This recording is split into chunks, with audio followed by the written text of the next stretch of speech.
So loss of dorsiflexion, loss of hip extension, Mhm. loss of deceleration strength in the hip and the pelvis.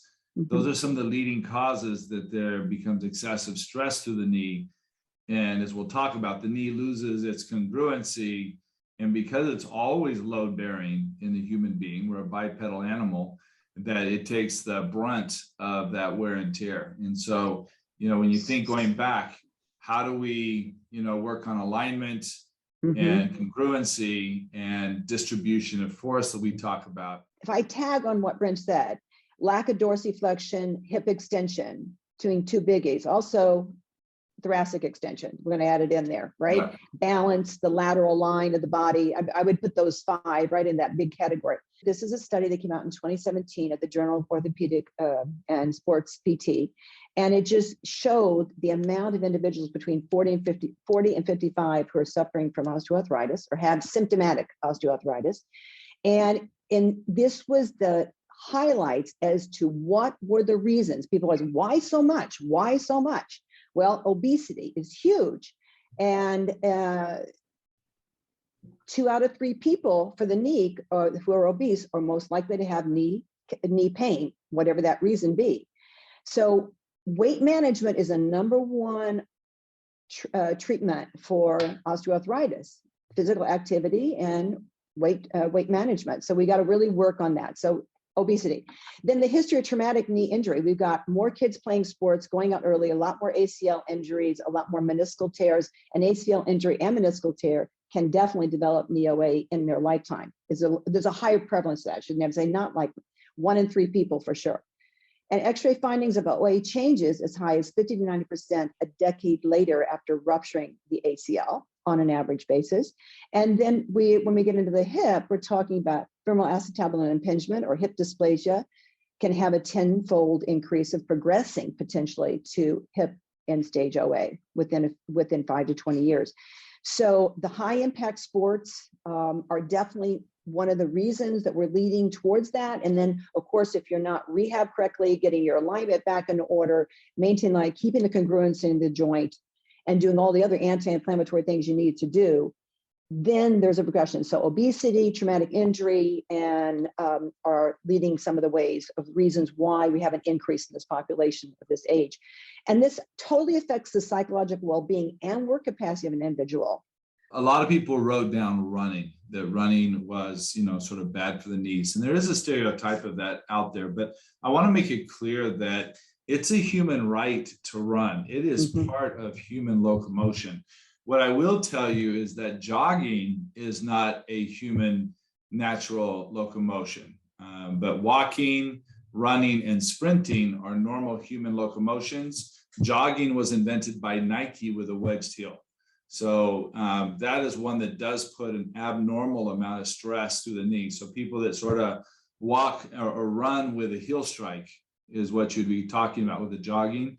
And if you don't have the ankle dorsiflexion that we were meant to have. So if you go to countries where they still squat a lot, they squat to go to the bathroom, they squat for socialization, they squat for work with heels down, they have that ankle dorsiflexion, do not have the same incidence of knee pathology and injuries.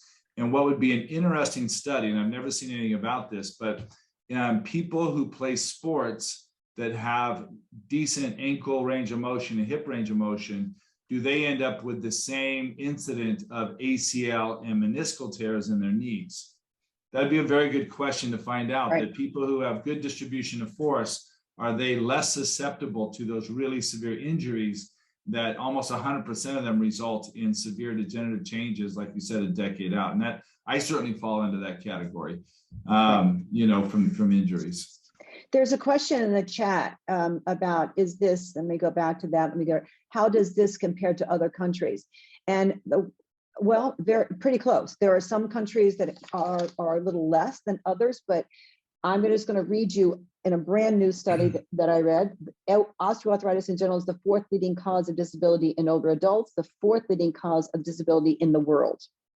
It makes sense, right? Because if you can't walk and you can't squat, it takes away about 80% of the work, opportunities that people have, especially in other in other environments, like maybe, you know, right now we're probably 80% white collar workers in the United States. But if you think of those that have to do any kind of labor, any kind of, you know, we even think of like our police officers, our firefighters, our anybody working with utilities, people working in construction, you know, arthritis is what basically takes them out of the workforce. Yeah. I mean, no questions asked. I mean, I can think of multiple friends of mine that work for UPS and 50 years old, their knees were so shot they couldn't drive for UPS anymore. And it was just, everybody knew it. You were going to get your 30 years in, you know, start working 20, 50, you're out because your arthritis is too bad. There's a question here, a comment from Sarah Edwards from the UK. She says, I'm sure we'll cover this, but is OA irreversible? For example, with obese clients, is the damage already done? Thank you. And I'm going to throw something out there for you because this is a great question, Sarah. You know, we believe in our mind in the idea of plasticity, and you know, we are discovering things all the time, and we're going to talk a little bit about stem cells at the end, mesenchymal stem cells, and there is hope that there are some reversibilities of some of these damages.